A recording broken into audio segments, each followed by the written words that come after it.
Assalamualaikum ya Sayyidi ya Rasulullah. Kalau seandainya kolbu itu bisa diasah, adakah kiat-kiatnya untuk mengasah kolbu sehingga ruh itu bisa aktif dalam memimpin diri ini untuk tetap baik. Bagus. beribadah? Terima kasih. Kolbu itu artinya sesuatu yang berubah-ubah.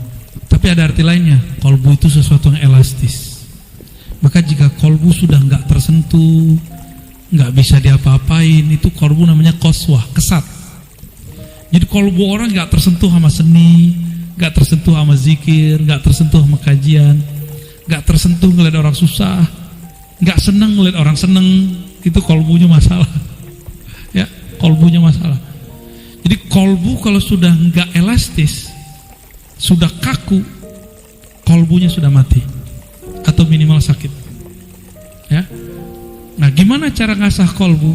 Gampang sekali. Mendekatlah kepada yang bolak-balik kolbu. Tapi caranya gimana gitu ya? Caranya, pertama, kenali dulu siapa yang memandang kolbu. Siapa yang mandang kolbu? Pasangan kita aja belum tentu mandang kolbu kita. Anak kita aja belum tentu mandang kolbu kita. Temen, fansnya Bang Andri belum tentu mandang kolbu.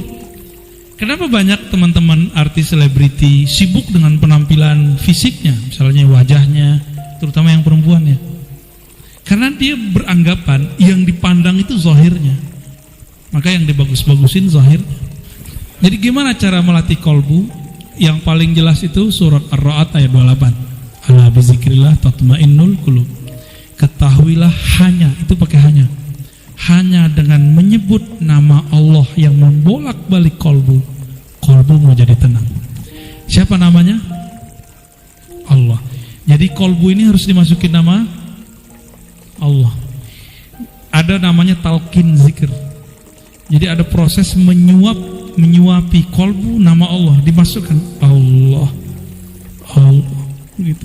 Ada rasanya. Bang Dik sudah praktek kemarin hari Senin, dan dia marah-marah karena teman-teman bilang dia tidur setengah jam, tapi dia ngerasa dia cuma nyebut nama Allah. Gimana Bang Dik? Coba cerita Bang Dik. Sudah lama saya ikut majelis silaturahim Al-Asmaul Husna ini. Saya tahu kata mualimin itu, tapi saya belum punya dorongan untuk mualimin.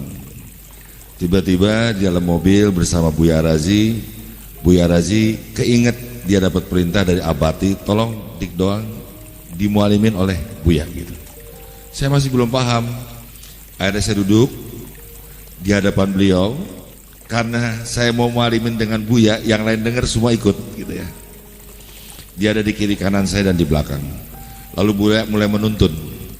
Maka saya mulai melakukan bacaan-bacaan yang dikatakan oleh beliau, dan itu mudah sekali. Jalan sulitnya juga ada, tapi dikasih yang mudah. Apa yang terjadi teman-teman? Singkat kata, saya dikatakan teman-teman sedang tertidur dan lama bermenit-menit.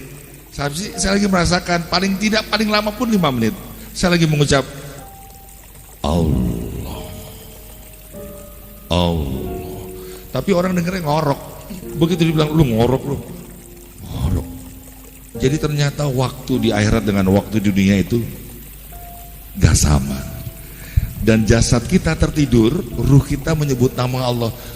Ya Allah, kayak berarti mualim ini bisa saya lakukan setiap hari dikala saya lagi tidur. Jasad saya tidur, ruh saya mengembara kemana-mana ya. Betul Bang Dik.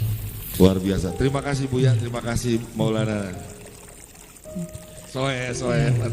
Itulah yang diwariskan Allah. Nabi. Ya, Nabi pernah ngomong begini. Mataku tidur, kolbuku tidak tidur.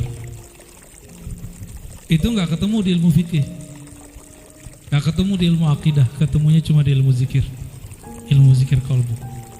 Di majelis kita dikasih istilah mu'allimi.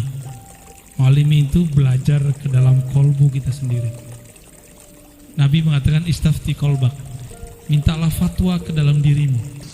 Assalamualaikum ya Sayyidi ya Rasul.